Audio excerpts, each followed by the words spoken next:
اعوذ باللہ من الشیطان الرجیم، بسم اللہ الرحمن الرحیم۔ میں ہوں محمد ریاض انجم اور چکوال پریس کلب کے لائیو اسٹوڈیو سے آپ سے مخاطب ہوں۔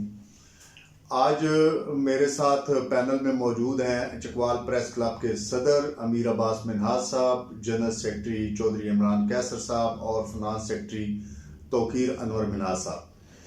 آج کے دن بھی ہم آپ کے لیے آپ کی دلچسپی کا موضوع سامنے لے کے آئے ہیں۔ وہ چکوال کی لوکل پالیٹکس پہ ہے، لیکن ہم تھوڑا سا اپنے ضلع چکوال کی حدود سے نکلیں گے اور تلہ گنگ ضلع کا بھی رخ کریں گے کہ تلہ گنگ ضلع بننا وہاں کے لوگوں کا ایک درینہ خواب تھا، ایک درینہ مطالبہ تھا جو پورا ہوا، اور یقیناً یہ ایک بہت بڑی اچیومنٹ ہے اور اس اچیومنٹ کے پیچھے کس کا ہاتھ ہے۔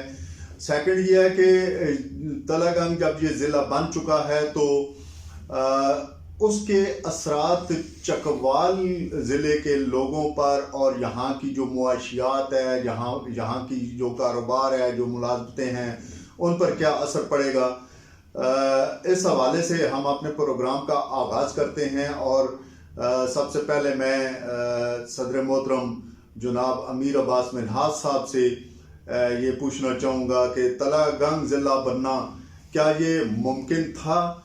اگر ممکن نہیں تھا تو یہ کیسے ممکن ہوا؟ اور چونکہ ان کا وہاں پہ کافی زیادہ تعلق واسطہ بھی ہے، رابطے میں بھی رہتے ہیں، تو یہ اس ضلع بننے کے جو ہے اس کو کس نظر سے دیکھتے ہیں؟ جی بہت شکریہ ریاض انجم صاحب۔ یہ تلہ گنگ جو ضلع بنا ہے، یہ اہلیان تلہ گنگ کا درینہ مطالبہ تھا، اور یہ جیسے کہ آپ کو بھی علم ہے کہ یہ کیسے بنا ہے۔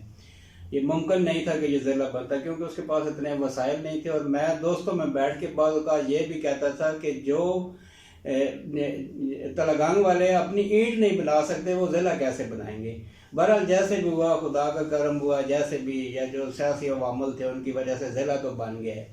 ضلع بننے کے بعد ان کو جو مسائل درپیش ہیں، خدا کرے کہ وہ جال ڈال ہوں۔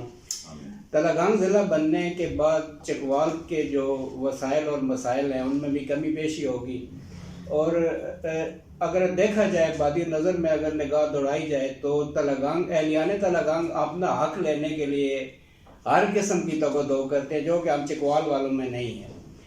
جب سے چکوال ضلع بنا ہے، تلہ گنگ چونکہ تحصیل تھی، اور تلہ گنگ کے سیاستدانوں نے ہمیشہ اپنے لوگوں کی ویلفیئر کی ہے، اور میں آپ کو بتاؤں کہ 30,000 کے لگ بھگ جو ملازمین ہیں چکوال میں، وہ ملازمتیں کر رہے ہیں سرکاری محکموں میں، چاہے وہ محکمہ صحت ہو، محکمہ تعلیم ہو، یا جوڈیشری ہو، یا پولیس ہو۔ اب ڈسٹرکٹ کمپلیکس میں جائیں تو بھرا پڑا ہے تلہ گنگ کے ملازمین سے۔ تو اب یہ جو ہے، یہ ایک مسائل، ہمارے وسائل اور مسائل میں کمی بیشی، جیسے میں پہلے بھی کہہ چکا ہوں کہ ہوگی۔ تو میں آپ کو بتاتا چلوں کہ اب یہ جو تلہ گنگ کے ملازمین ہیں، یہ آٹومیٹک اپنے ضلع میں جائیں گے، اللہ کرے کہ یہ جائیں، کیونکہ چکوال میں جو آتا ہے وہ پھر جاتا نہیں ہے، چاہے وہ تلہ گنگ والا ہو، چاہے کسی اور ضلع سے آیا ہو، چاہے وہ افغانی مہاجر ہو۔ تو اللہ کرے کہ ہمارے وہ اپنے، اب ان کو ضلع مل گیا ہے، وہ اپنے علاقے کا رخ کرے اور ہم اپنے وسائل سے مستفید ہو سکیں۔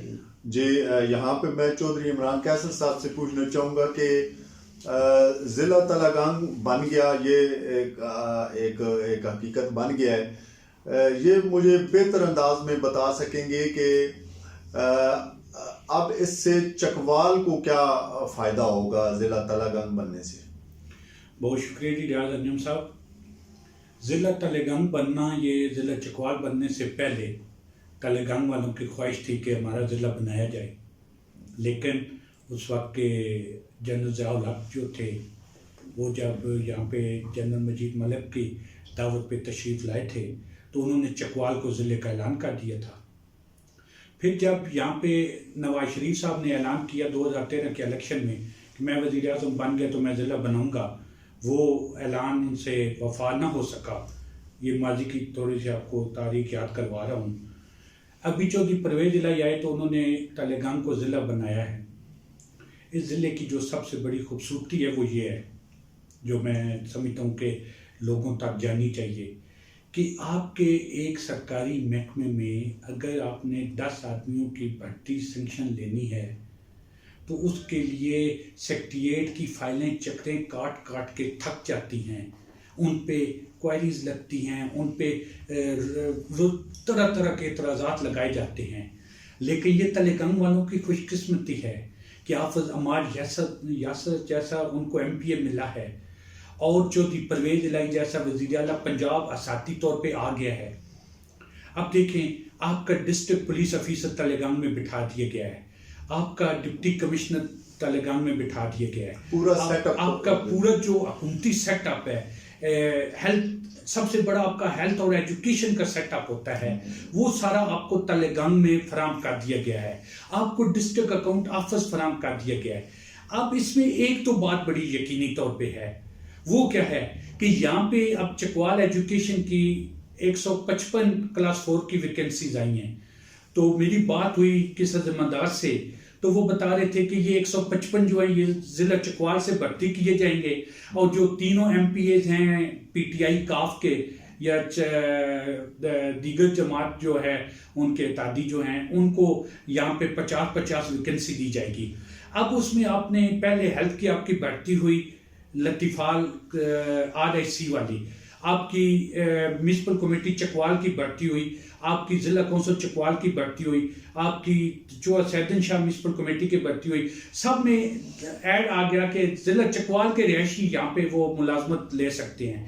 یقینی طور پہ تلگنگ ضلع بننے سے ایک فائدہ تو یہ ہوا ہے کہ آپ کے چکوال کے لوگ جو بے روزگار تھے ان کو روزگار ملا ہے. اب جو تلگنگ میں ڈپارٹمنٹس آئے ہیں ان میں ہزاروں لوگ بھرتی ہونے، جیسے امیر عباس صاحب کہہ رہے تھے کہ آپ کے ایجوکیشن، ہیلتھ میں اور کمپلیکس میں تلگنگ کا ایک بہت بڑا گروپ ہے، مطلب ایک پورا بجٹ آ گیا ہے نا، جی. اس بجٹ کے اگینسٹ تو بھرتیاں ہوں گی. اب ریاض صاحب جب وہاں پہ بھرتیاں ہوں گی تو یقینی طور پہ وہاں پہ ہر خاندان کے 2-2 4-4 افراد آپ بھرتی کر سکیں گے، خوشحالی آئے گی، لوگوں میں بے روزگاری کم ہوگی. اسی طرح آپ کے وہاں پہ ایک ضلع ایکٹیو ہونے سے چکوال کے مسائل بہت کم ہو گئے ہیں. جیسے آپ پہلے یہاں سے آپ کو نا ایک سب انسپیکٹر تھا، اسے لاوا بھجوا دیا جاتا تھا، اب وہ ڈسٹرکٹ چکوال کے اندر رہ سکے گا. ڈسٹرکٹ چکوال کتنے تھانوں پہ ہے اس وقت؟ 5 چکوال کے سرکل کے تھانے ہیں صدر کے، اور 2 آپ کے سیدن شاہ سرکل کے تھانے ہیں. اسی طرح آپ کے جو چکوال میں آپ کو ناپسندیدہ ہوتا تھا سیاسیوں کو، اس کو لاوا تحصیل میں بھجوا دیں جی. اب وہ لاوا تحصیل میں جانے کے لیے دوسرا ڈسٹرکٹ ہے، اس کے لیے آپ کو کمشنر صاحب کے پاس جانا پڑے گا، متعلقہ ڈائریکٹر کے پاس جانا پڑے گا جو ڈویژن میں بیٹھتے ہیں، آپ کو آر پی او صاحب کے پاس جانا پڑے گا. اس سے یقینی طور پہ انتقامی کارروائیوں کا سلسلہ جو ہے وہ بھی رکے گا. اور یہ کہا جائے تو میرا خیال ہے غلط نہیں ہوگا کہ اس سے چکوال کے ملازمین، چکوال کے لوگوں میں ایک نئی خوشحالی کا دور شروع ہونے جا رہا ہے. چکوال کے وسائل جو تلگنگ پہ تقسیم ہو رہے تھے، آپ کے تلگنگ تحصیل اور لاوا تحصیل میں تقسیم ہو رہے تھے، اب وہ صرف چکوال ضلع میں تقسیم ہوں گے. تو ادھر سے وزیر اعلیٰ کی طرف سے، چودھری پرویز الہی کی طرف سے تلگنگ پہ بہت کرم نوازی کی جا رہی ہے. یہ تو وہ ہو گئے جو انتظامی حوالے سے ہم دیکھ رہے ہیں کہ یہ مثبت تبدیلیاں آئیں گی اور انشاءاللہ آئیں گی. یہاں پر میں سوال کروں گا توقیر انور سے کہ سیاسی حوالے سے وہ اس کو کیسا دیکھ رہے ہیں کہ ابھی ظاہر ہے 2 حلقے ہمارے قومی اسمبلی کے، 4 حلقے جو ہیں ہمارے صوبائی اسمبلی کے، اس وقت کے جب ضلع چکوال تھا، اب چونکہ علیحدہ ہو چکا ہے. تو یہ بھی توقیر انور صاحب بھی جس جگہ پہ ان کی اپنا گاؤں ہے، آبائی گاؤں ہے، وہاں بھی وہ اب حلقہ تلگنگ کے قومی اسمبلی کے حلقے میں ان کا گاؤں جائے گا، یا ادھر ہمارے چکوال والے میں.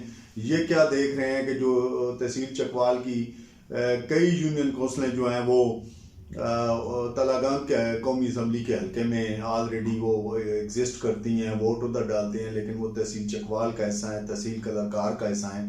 تو یہ سیاسی تقسیم کیسے ہوگی، اس بارے میں آپ کی کیا انفارمیشن ہے؟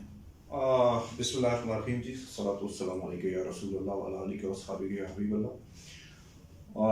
ریاض انجم صاحب، جیسا کہ آپ نے پوچھا کہ جو سیاسی طور پہ تلگنگ جو ہے وہ ضلع تو بن گیا ہے، لیکن جو سیٹوں کی جو تقسیم ہے وہ پہلے کچھ اس طرح تھی کہ NA64 سے جو ہے وہ چکوال سے تھی، اور NA65 جو ہے وہ چکوال کے اندر جو ہے وہ 2 نیشنل اسمبلی کی سیٹیں تھیں. اسی طرح پروونشل اسمبلی کی جو سیٹیں ہیں وہ 4 تھیں.